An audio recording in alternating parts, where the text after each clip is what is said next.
اب ہمارے معاشرے میں آپ نظر دوڑائیے اور دیکھیے کہ ہم نے نکاح جو سب سے آسان ہے کتنا اس کو مشکل بنا دیا۔ جب لڑکا والد سے درخواست کرتا ہے کہ شادی کروا دے تو کہتے ہیں کہ کچھ کمانے والا بن جا پھر نکاح کروائیں گے، ابھی تو تیری عمر بہت چھوٹی ہے۔ اور یہی والدین جو اپنے بیٹے کی شادی میں تاخیر کر رہے ہیں وہ چاہتے ہیں کہ ان کی بیٹی کی شادی جلدی ہو جائے، مگر رشتے نہیں آتے، اور اگر آتے بھی ہیں تو بھکاری دلہوں کے آتے ہیں جو جہیز کا مطالبہ ایسے کرتے ہیں جیسے وہ ان پر احسان کر رہے ہیں۔ 4-5 لڑکیاں جن کی جوان گھر میں بیٹی ہیں ان والدین کے حالات کے بارے میں مت پوچھیے۔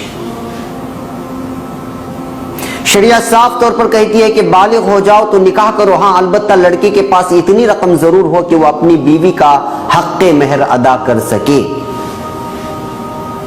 اس کے علاوہ کہاں لکھا ہے کہ بہترین جاب ہو، اچھا گھر ہو، اپنی تجارت ہو، پتہ نہیں کیسے کیسے ناز و نخرے۔ بڑی مشکل چیز یہ ہے کہ نکاح کو مہنگا کرنے میں ہمارے مالدار حضرات بہت ہی آگے ہیں۔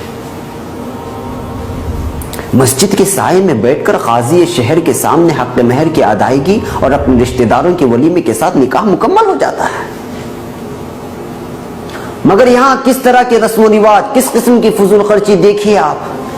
خوبصورت محفل سجانے کے لیے لاکھوں کا شامیانہ، دعوتی کارڈ رنگ برنگے، قیمتی سے قیمتی، الگ الگ ڈیزائن کے، نکاح کی محفل سجانے کے لیے الگ خرچ، دلہا پہلی بار لڑکی کے گھر پہنچ رہا ہے تو وہاں الگ سے لمبی دعوت، بے پردگی، شادی کے کئی دنوں پہلے ہی مہمانوں کی آمد، لگاتار الگ الگ ناموں سے دعوتیں شروع ہو جاتی ہیں۔ اللہ نے جن کو دیا ہے ٹھیک ہے، اور جب اب جن کو نہیں دیا ہے اس کا کیا حال ہے پتہ ہے؟ وہ بھی اپنی بیٹی اور بیٹے کی شادی دھوم دھام سے کرانا چاہتا ہے، کیونکہ وہ اپنی محفلوں میں اپنے خاندان میں بدنام ہونا نہیں چاہتا۔ پھر کیا ہوتا ہے؟ وہ سنت چھوڑ کر اس دنیا کو خوش کرنے کے لیے قرضہ اٹھاتا ہے۔ بعض لوگ سود پر قرضہ اٹھا لیتے ہیں، شادی کرتا ہے، بعد میں کیا ہوگا؟ آپ خود سوچئے، جو نکاح سنت کے مطابق نہ ہو، فضول خرچی جہاں پر حد سے زیادہ گزر گئی ہو، سود کے پیسوں سے ولیمہ کھلایا جا رہا ہو، یا پھر مجبور لڑکی کے باپ سے جہیز لے کر ولیمہ کی دعوت اور اپنے رشتہ داروں کے پیٹ بھرے جا رہے ہو، کیا ایسی ازدواجی زندگی میں سکون رہے گا؟ آج پورے معاشرے میں ہو رہی نکاحوں کی تعداد اور طلاقوں کی تعداد کی جانب دیکھیں، اندازہ لگ جائے گا کہ آخر یہ کیا ہو رہا ہے۔ یہ 1-2 سال میں یہ طلاق، لڑکی آ کر میکے میں بیٹھ گئی، ہر دن جھگڑے، ہر دن کچھ نہ کچھ انبن۔ یہ سب کیوں ہو رہا ہے پتہ ہے؟ لاکھوں روپے خرچ کر کے نکاح کی محفل سجائی گئی تھی کہ بیٹی خوش رہے، بیٹا خوش رہے، اور پوری خوشی 2 ہی سال میں ختم بھی ہو گئی۔ کیوں ہو رہا ہے یہ سب؟ سنت کو چھوڑ کر اس پاگل دنیا کو خوش کرنے چلے تھے تو خود اپنی ہی بیٹی اور بیٹے کی زندگی میں بے سکونی کا بھونچال آ گیا۔ سنتوں کو ٹھکراؤ گے تو زندگی میں بے چین رہو گے۔ لاکھوں روپیوں کی محفل میں بھی قاضی صاحب وہی نکاح کا خطبہ پڑھاتے ہیں اور مسجد کے سائے میں بھی وہی نکاح کے بول پڑھائے جاتے ہیں۔ فرق اتنا ہے کہ آپ کی خوبصورت محفل، لائٹنگ اور جھومر کے تذکرے مالداروں کے گھروں میں صرف 3 دن ہوا کرتے ہیں، اور وہ بھی کچھ نہ کچھ عیب نکال کر، اور جس نے سادگی سے نکاح کیا اس کی تعریف آسمان پر ہوتی ہے، اور مرنے کے بعد تو ہونا ہی ہے۔ اور سب سے بڑا انعام یہ ہوتا ہے کہ وہ اس کی محبت اپنی بیوی کے ساتھ اللہ کے لیے کرتی ہے۔ بیوی کو ناراض کرنے سے پہلے اور بیوی شوہر کو ناراض کرنے سے پہلے 100 بار سوچتے ہیں، کیونکہ ان کے درمیان اللہ حائل ہوتا ہے۔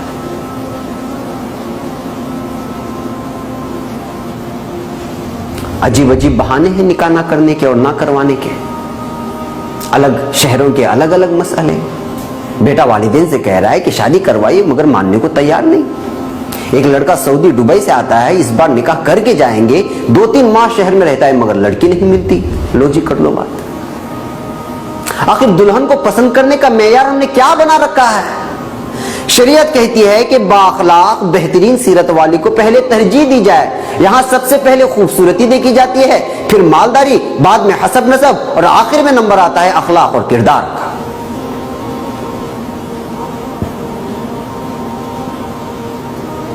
سوچئے ہم کتنے کمزور ہو گئے ہیں اپنے ایمان میں۔ بعض علاقوں میں تو سب سے پہلے جہیز دیکھا جاتا ہے کہ لڑکی کا باپ کتنا مالدار ہے اور گھر میں لڑکی کتنا لے کر کے آئے گی. جہیز مانگنے والوں کو تو میں کہتا ہوں یہ وہ پڑھے لکھے اور ہٹے کٹے بکھاری ہیں جو اپنی جوانی کو جہیز کے لیے بیچ رہے ہیں. یہ جہیز لینے والا دلہا اتنا لالچی اور بیکار بن جاتا ہے کہ بیچ بیچ میں بار بار اپنی بیوی کو ہراساں کر کے میکے سے سونا روپے پتہ نہیں کیا کیا چیزوں کا مطالبہ کر بیٹھتا ہے، حتیٰ کہ اس کی زندگی سے چین سکون چھین لیا جاتا ہے اور ایک دن وہ ناکارہ بن کر خود میکے میں، بیوی کے میکے میں اور اپنے رشتہ داروں کے گھر میں ذلیل ہو کر رہ جاتا ہے. دراصل یہ سزا ہوتی ہے اللہ رب العزت کی جانب سے کہ اس نے سنتوں کو ٹھکرا کر اللہ کی جانب سے دی گئی نعمتوں کا غلط استعمال کر کے لالچ اور حرص کے چکر میں ایک عورت کی مجبوری کا غلط فائدہ اٹھایا تو اللہ نے اس کو معاشرے میں ذلیل کر کے رکھ دیا.